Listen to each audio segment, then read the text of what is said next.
house on the hill had always been rumored to be haunted. Locals whispered that strange things happened there. Doors opening and closing on their own, ghostly apparitions floating through the halls, and eerie sounds echoing in the dead of night. But no one dared to investigate.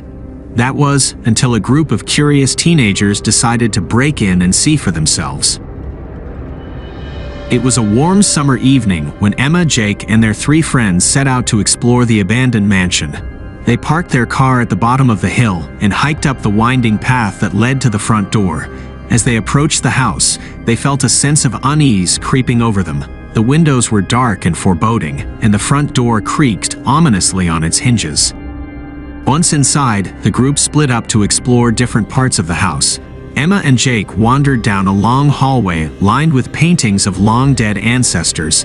They paused in front of a portrait of a woman in a white dress, her eyes seeming to follow them as they moved. Suddenly, they heard a loud crash from another part of the house. It sounded like someone had broken a window.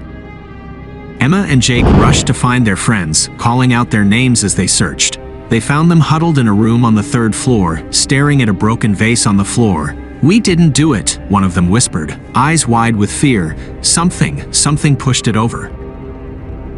As they stood there, frozen with fear, they heard a sound that made their blood run cold. The sound of footsteps coming up the stairs, slow, deliberate footsteps, as if someone was taking their time. But when they looked down the hallway, they saw no one. "Let's get out of here," Emma said, her voice shaking. "This place is too creepy."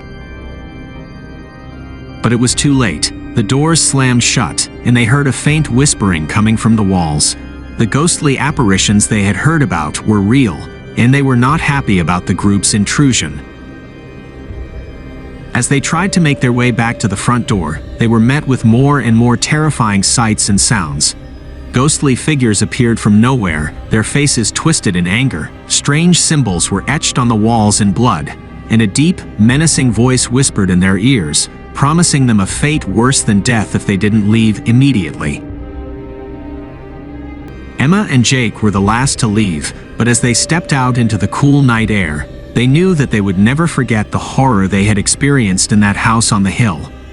They turned to look back one last time, and in the faint glow of the moonlight, they saw a figure standing in the window, a figure that they knew they had not seen before, a figure that seemed to be beckoning them back inside. They ran down the hill as fast as they could, their hearts pounding with fear.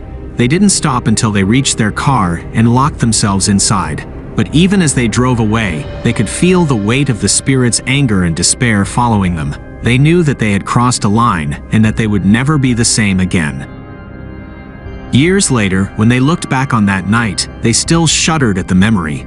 The house on the hill had remained abandoned ever since, a silent monument to the horror that lay within.